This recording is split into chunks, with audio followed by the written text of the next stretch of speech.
2005-2025, l'Organisation panafricaine des cités et gouvernements unis fête ses 20 ans en raison de la croissance démographique du continent qui, à l'horizon 2030, comptera 2 milliards d'habitants. Les défis pour les villes africaines seront nombreux et nécessiteront des solutions idoines pour répondre aux attentes des populations et notamment des jeunes.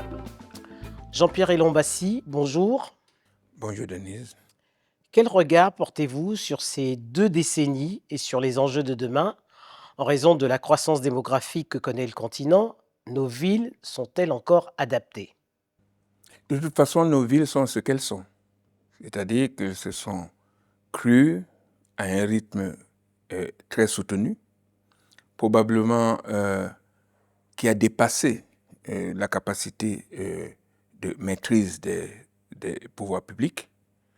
Mais elles sont vibrantes, elles sont créatives et elles doivent maintenant entrer dans un processus de développement plus résilient et plus durable. Et pour cela, il faut que nos responsables, à la fois publics, privés et associatifs, se mettent ensemble pour réfléchir à la manière d'éviter que 60% des gens qui habitent ces villes soient dans des situations d'indignité. De précarité et d'indignité. Alors vous parliez de durabilité, notamment dans les ODD, il y a des imprescriptibles, le droit au logement, l'accès à l'eau, à l'électricité. Or, le constat qu'on fait, c'est que les villes africaines n'ont pas su s'adapter au flux des populations, très souvent venues des zones rurales, et qui ont créé des mégalopoles, mais avec, à la périphérie, des bidonvilles.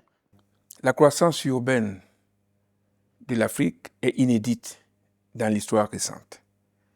Je prends une ville comme Lagos, 20 millions d'habitants, 500 000 habitants additionnels par an, plus que l'agglomération de Nice.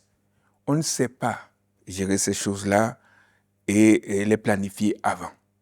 C'est pour cela que, pour nous, il faut inventer la manière de planifier les villes africaines avec les populations. Mais comment on les repense en associant les populations? Comment les repenser? D'abord, il ne faut pas regarder cette croissance urbaine comme si elle n'était pas du tout organisée. Il y a des chefs de terre, il y a des chefs coutumiers, il y a des gens qui participent à la croissance urbaine. Il faut les accompagner. Il faut qu'ils sachent ce que c'est que la planification. Il faut qu'ils sachent comment lotir. Et probablement, il faut qu'ils sachent comment réserver des espaces pour qu'on n'ait pas à casser des gens par la suite pour faire passer les infrastructures. Et ça demande un accompagnement de ce qu'on appelle du retrofitting, c'est-à-dire intervenir après coup, et aussi une capacité de dialogue avec les populations, avec les chefs de terre et avec les pouvoirs publics.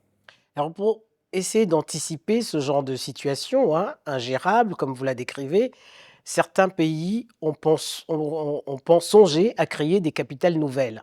Mais ça n'a rien changé. Quelle est la bonne recette? Je ne pense pas qu'on puisse avoir une réponse générale. Dans certains pays où la croissance urbaine s'est révélée extrêmement difficile à maîtriser, je prends le cas du Nigeria, on a pris l'option de créer la ville d'Abuja comme nouvelle capitale. C'était justifié. Dans d'autres pays... En fait, on a transposé le problème de Lagos à Abuja parce qu'il se reproduit. À Abuja, non, ça ne se reproduit pas exactement pareil parce que c'est mieux organisé à Abuja. Ce qu'il faut éviter, c'est que Abuja reproduise dans les périphéries ce qui s'était passé à Lagos. Est-ce que le problème, justement, Jean-Pierre Elombassi, ce n'est pas la gouvernance, justement, de ces villes-là et de ces mégalopoles?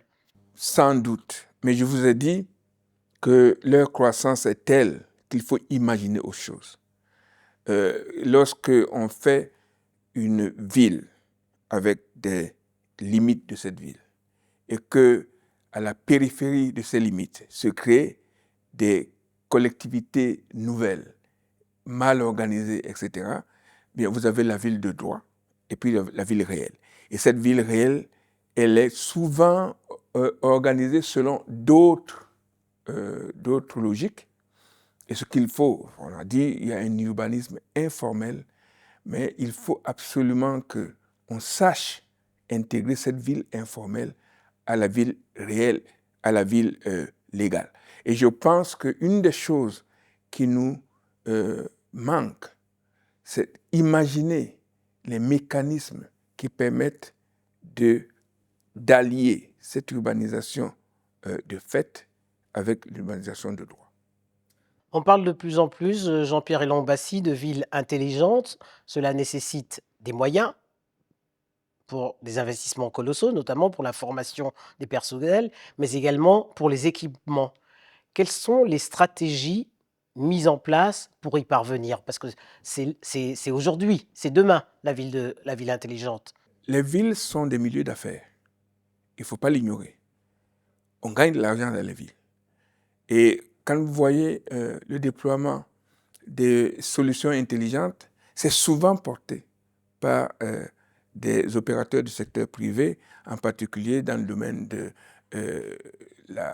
l'IT. Ouais, numérique. Et je pense que ce qu'il faut savoir, c'est que de toute façon, les villes africaines vont représenter un marché immense pour tous les opérateurs de la société de l'information. Et je pense aussi qu'il y a une créativité dans la jeunesse africaine qui fait qu'un des plus gros marchés de demain pour tous ceux qui développent les nouvelles technologies, c'est l'Afrique. N'oubliez pas qu'aujourd'hui, un jeune sur deux sur notre planète vit en Afrique et que 40% de la population du monde sera africaine à la fin du siècle. Ça veut dire qu'on peut difficilement ignorer dans le monde de demain l'Afrique. Que l'Afrique, c'est la nouvelle frontière. L'Afrique est la nouvelle frontière et ce n'est pas simplement un slogan. Comment gère-t-on la question de l'employabilité des jeunes qui favorise l'exode rural hein, et qui est à l'origine des quartiers périphériques dont on parlait tantôt, des quartiers très souvent insalubres aux portes des villes principales? Actuellement, il y a à peu près 450 millions de jeunes en âge d'activité. Un tiers de ces jeunes-là ont un emploi précaire, plus ou moins décent. Un tiers n'a pas d'emploi. Un tiers se cherche, c'est-à-dire ils sont ni à l'école, ni dans un emploi, ni en apprentissage, ce qu'on appelle les NEETs. Et ces NEETs sont des gens qui sont en proie au désespoir. Et c'est autour de ces NEETs qu'on trouve des jeunes qui veulent absolument partir de l'Afrique, qu'on trouve des jeunes qui sont tentés par des aventures de type recrutement dans soit des armées terroristes, soit... Donc, il faut absolument que cette frange de la population soit au cœur des politiques des jeunes dans notre continent. Et je pense que l'Union africaine avait pris des dispositions dans ce cadre-là, mais je pense qu'il faut accélérer l'action dans ce domaine-là. Vous savez combien il y a des risques sociaux et des risques, y compris institutionnels, d'implosion de nos sociétés, si ce problème n'est pas adressé. Autre défi à relever pour les villes africaines, Jean-Pierre Elombassi, c'est celui du changement climatique. Sont-elles préparées? Ont-elles les moyens d'y répondre? Il faut préparer nos collectivités à s'adapter au changement climatique. Et je pense qu'une des choses qui manque, c'est que nos plans n'ont pas intégré cette donne du changement climatique. Les investissements que nous faisons n'ont pas tenu compte que certains effets du changement climatique rendent ces investissements obsolètes. Certains ont fait des défis à la nature. Des lits supérieurs de fleuves ont été occupés et urbanisés. Et la nature, en général, se venge quand il s'agit de choses comme ça. Et ça n'arrive pas qu'en Afrique. Donc, quelque part, ce que nous souhaitons, c'est que les enjeux du climat soient mieux intégrés dans nos actions de planification et qu'on trouve les moyens pour équiper les villes de systèmes d'alerte précoce sur les risques climatiques. Regardez, il y a eu le tsunami il y a quelques années dans le Pacifique. La vague était plus proche du Japon que de Tanzanie. Elle a fait plus de dégâts en Tanzanie qu'au Japon. Pourquoi? Parce que les Japonais étaient préparés, avaient pris des mesures, les Tanzaniens non. Dernière question, Jean-Pierre Elombassi. L'Union africaine vient d'élire le nouveau président de la Commission. Qu'attendez-vous de cette organisation dont l'agenda 2063 recoupe un peu les préoccupations de votre organisation? L'agenda 2063 dit l'Afrique que nous voulons. Qu'est-ce que nous disons, nous, dans notre organisation, Cité et gouvernement locaux unis d'Afrique? Ce sont les territoires que nous voulons. Et nous pensons que tout doit se bâtir à partir des territoires. Et donc, ce que nous voulons de la nouvelle commission, c'est de comprendre que le niveau local et le niveau stratégique de transformation et de mise à l'épreuve. C'est la base. C'est la base. Sans cette base-là, si les gens ne voient pas leur vie changer là où ils vivent, tout ce que vous pouvez raconter sur l'agenda 2063 ne leur parle pas. Si l'agenda 2063 de l'Afrique que nous voulons veut être un agenda au service des populations africaines, alors il faut que toutes les politiques publiques soient territorialisées. Et j'aime bien le mot que le président Konaré avait utilisé, qui dit qu'il faut qu'on fasse des frontières héritées de la colonisation, non plus des points de rupture, mais des points de suture. Il faut que la coopération décentralisée, transfrontalière entre collectivités, soit le laboratoire de la construction de l'intégration africaine.